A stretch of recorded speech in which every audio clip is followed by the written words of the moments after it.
Hi, welcome to the Well Gut Project. My name is Carrie. This is all about being vegan, low FODMAP, IBS, and today I'm here with Bobby. He's very loud, so sorry in advance. Yeah, so the video today is a slightly kind of bringing out my nerdy side, and also explaining why it's so important you don't stay on the low FODMAP diet any longer than you absolutely have to.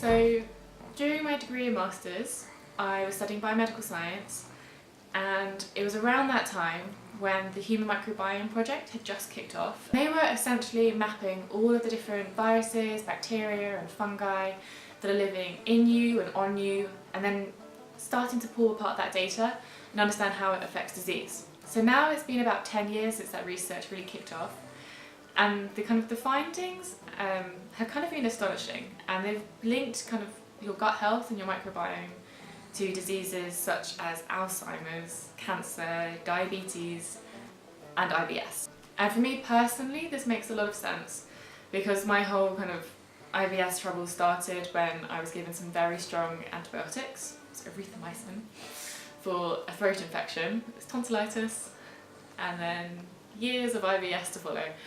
I found a study, drop it in somewhere, for people with IBS-D having either an acute diarrheal infection or a course of antibiotics is often the trigger, which is kind of crazy. I don't think I'd have chosen antibiotics again in that particular instance had I known. But I do think this research is really kind of promising and quite exciting, because obviously the diagnosis of IBS is it's a catch-all, and it's just a fancy way, not even fancy way, they're basically just saying, your tummy's a bit messed up and we don't know why, which is not very satisfying as someone suffering from it.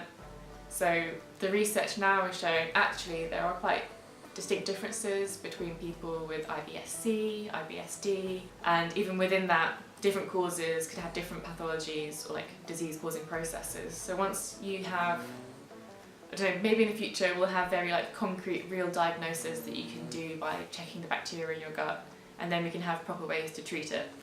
Anyway, back to the point.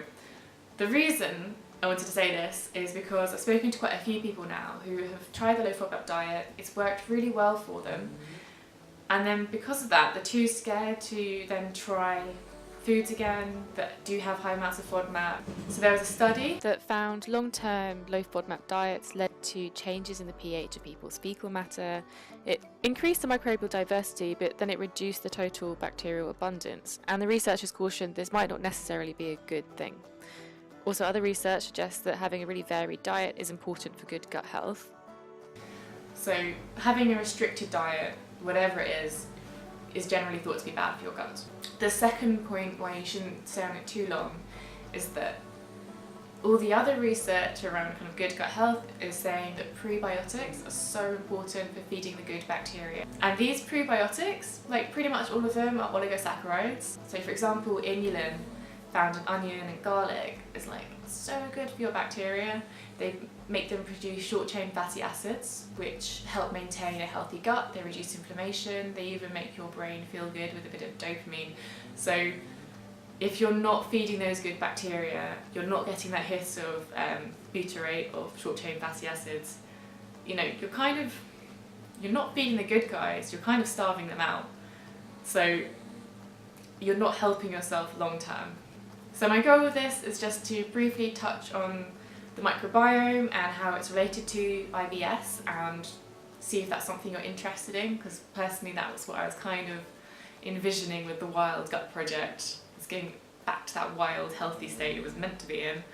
And also, just if there's any of you watching this who've been safely low FODMAP for quite a while, maybe you tried beans a year ago and you reacted to them quite badly. Try them again.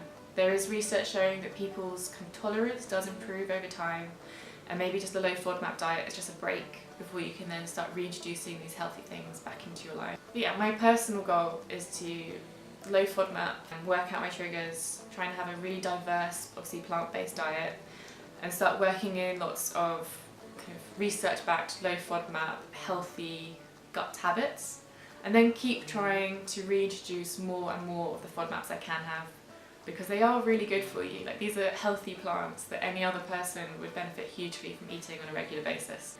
So yeah, let me know if you'd be interested in more microbiome stuff. I'll definitely be doing some more what to eat in a day videos, because I know those are very helpful to see when you're in the initial elimination stage. Oh, and if you didn't see my last video, I suggested that we have a private Facebook group for kind of people on this channel, vegans, low FODMAP, and quite a few people said yes, so we started it. And now there's around 40 people in the group, and it's really cool because everyone's like supporting each other and sharing recipes and things, and asking questions. So that's very lovely, and I think it's a much nicer way to communicate than just comments on YouTube, although I do appreciate the comments. So yeah, I'll link the group to that as well. And it's all like private and secret, so it's just us. Yeah, so let me know if that was interesting. I'll see you next week. Bye.